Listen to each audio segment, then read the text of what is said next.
Kiai Haji Ahmad Siddiq dari Jember dikenal sebagai sosok ulama sepuh yang tak pernah suka menonjolkan diri. Hidupnya sederhana, rumahnya pun hanya berdinding kayu dan beratap seng, namun setiap sudutnya penuh dengan cahaya keteduhan. Para santri menyebutnya, Kiai yang tak tercium langkahnya, karena setiap kali beliau lewat, tak ada suara kaki yang terdengar, seolah tanah tunduk padanya.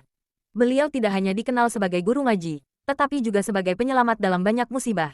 Suatu ketika, sebuah desa di lereng Argopuro nyaris dilanda longsor hebat. Para penduduk datang kepada beliau memohon doa. Dengan langkah tenang, Kiai Haji Ahmad Siddiq menuju lereng dan hanya mengucap beberapa kalimat istighfar dan solawat. Ajaibnya, hujan reda dan tanah yang retak perlahan mengering. Namun, karomah yang paling menggemparkan terjadi di malam Ramadan tahun 1994. Seorang pencuri masuk ke pesantrennya dengan niat jahat. Anehnya, si pencuri tersebut justru tidak bisa keluar dari kompleks pondok selama 3 hari, seolah dikelilingi dinding tak terlihat. Setelah sadar, ia menangis dan meminta ampun kepada Kiai Haji Ahmad Siddiq yang dengan lembut berkata, "Kau ditahan oleh doamu sendiri." Kesederhanaan Kiai Haji Ahmad Siddiq juga tercermin dari cara beliau makan.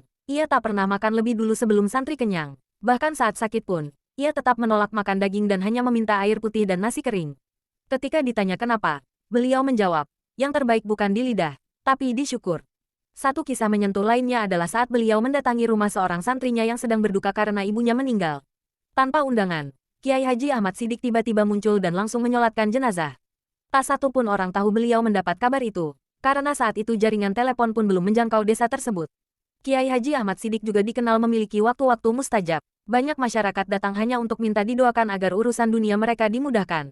Seorang pedagang batik dari Bondowoso pernah bersaksi bahwa setelah didoakan oleh beliau, tokonya yang hampir bangkrut justru mendapat pesanan besar dari luar negeri. Padahal sebelumnya, tak pernah ia mengenal ekspos. Dalam satu majelis ilmu, beliau pernah berkata, "Ilmu sejati bukan yang keluar dari lisan, tapi dari hati yang bersih." Kalimat itu membekas dalam jiwa para santri, membuat mereka lebih fokus dalam menata hati daripada hanya menghafal teks. Pesantren beliau pun tumbuh bukan karena luas bangunannya, tetapi karena dalamnya akhlak para santri. Meski sudah sepuh, beliau sering berjalan kaki keliling desa. Satu malam, warga melihat beliau berada di 2 tempat yang berbeda dalam waktu bersamaan. Satu di Masjid Desa A dan satu lagi di Masjid Desa B yang berjarak 5 kilometer. Banyak yang terheran. Namun beliau hanya tersenyum bila ditanya soal itu, dan menjawab, "Allah Maha Kuasa, kita cukup percaya."